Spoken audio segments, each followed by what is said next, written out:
Donald Trump, the president of the United States, is becoming increasingly frustrated and angry behind the scenes over media coverage that continues to pepper him questions about his inability to stay awake during critical meetings, or rather, his difficulties staying awake during meetings. Most recently and most notably, yesterday's meeting during his peace summit between Rwanda and the Congo, the president of the United States was observed dozing off whilst the other world leaders were speaking. Earlier this week, the same thing happened during a cabinet meeting where the president of the United States appeared dozing off while his secretary of state and other cabinet members were speaking. And now, behind the scenes, he is fuming. Why? Because he doesn't want to be compared. This is a direct quote from Zateo and the Daily Beast to sleepy Joe Biden. He has called Joe Biden, the former president of the United States, Sleepy Joe on the campaign trail for a long time. And now many of those comparisons are being made about this president. And while he is not happy about it and wants you and me to stop covering it and to stop talking about it, but I think it's important that folks know what the president of the United States is doing. So make sure to like, comment, share, and subscribe. I won't stop, and neither should you. So make sure if you want to support my work, subscribe to my Substack by clicking the link below. Let's take a look at kind of what is happening right now. Sources close to the president, both inside and outside of the administration, told Zateo News that the negative press coverage of him angers him more than almost any other issue other than the Jeffrey Epstein related scandal. Quote, Trump will fixate on the offending news outlet or coverage for several days. He is sensitive to being compared, even not explicitly to Sleepy Joe, especially if it's coming from a reporter he already hates. And well, if you look at what the president of the United States was doing over the past week, these comparisons are not necessarily unwarranted because the president of the United States has been caught on multiple occasions struggling to stay awake. Earlier this week on Tuesday, during the cabinet meeting, this is Donald Trump while his secretary of state was talking about Russia and Ukraine. It never would have happened if you'd been president. But this war is going on, and the president is trying to end it, not because, listen, we got a million things to focus on in the world as a country, but he's the only leader in the world that can help end it. And that's why even as we speak to you now, Steve Woodcock is in Moscow trying to find a way to end this war, to save lives of 9,000 people, Mr. President, as you know, are dying every week. More people Struggling to stay awake, but it's not the only time.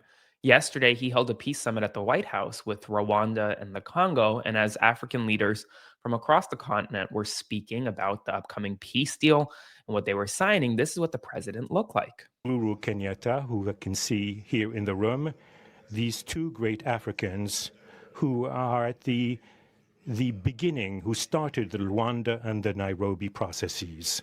And beyond them, I wish to thank also all of the African leaders who contributed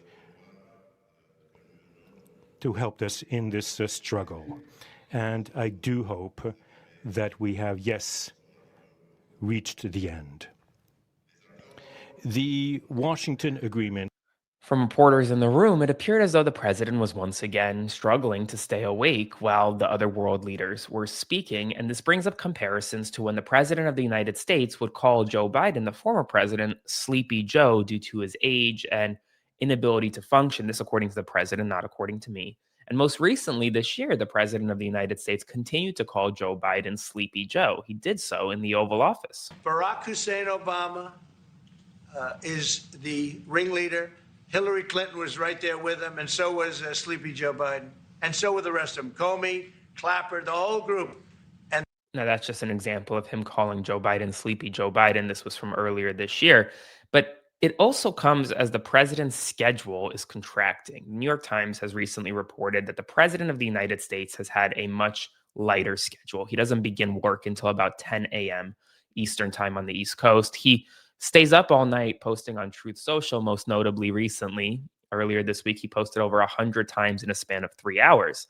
But other than posting on Truth Social late at night, the president actually doesn't sleep much. And well, because of that, he struggles to stay awake during critical meetings. But it's not just his inability to stay awake, it's also bruising that we continue to see on his hand. Remember this image from earlier this year? That is a bruise, a defined bruise on his right hand. Now, the doctors say that the president is healthy, no issues with the president's health. But take a look at this image from earlier today. This is a bruise on the president's hand again. And this time he has a bandage on it, as though it was either some type of IV installation or something like that. Ultimately, doctors are confused. Why is the president continuing to have these bruises on his right hand? And ultimately, the president of the United States, he is not happy with the fact that there is nonstop coverage about this. He does not want the media to be talking about the fact that he is not staying awake, that he is struggling cognitively, potentially, that he is forgetting things. I mean, just most recently yesterday, when he was talking about Rwanda and the Congo, he was talking about his most recent visit to Saudi Arabia. He said he visited Saudi Arabia 2 months ago in October. The truth was, he actually visited Saudi Arabia back in May. Now, folks make reasonable misremembers, or they make mistakes all the time. And so that's not a big deal. But Trump doesn't want you talking about it and doesn't want you harping on it. And it really comes at a critical moment for this presidency, because right now there are a lot of investigations on Capitol Hill, bipartisan investigations into possible boat strikes that could be possibly war crimes in the Southern Caribbean. There was most recently another boat strike overnight, this time in the Eastern Pacific. Pete Hegseth, the Secretary of Defense, has said that he is going to continue the strikes in full force. We learned this morning that FBI Director Kash Patel is now under fire because he instructed seasoned FBI agents to leave their post as SWAT agents, protecting his girlfriend, to go drive an alleged inebriated friend of his girlfriend's home on multiple occasions. So the FBI is now essentially a glorified Lyft service in Nashville.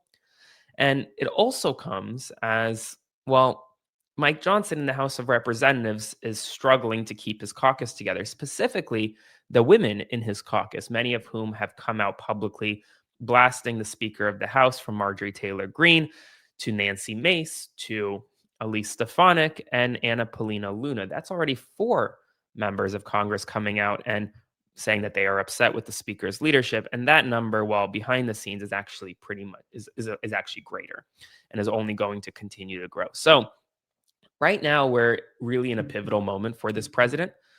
We're nearing the 1-year mark of his second term.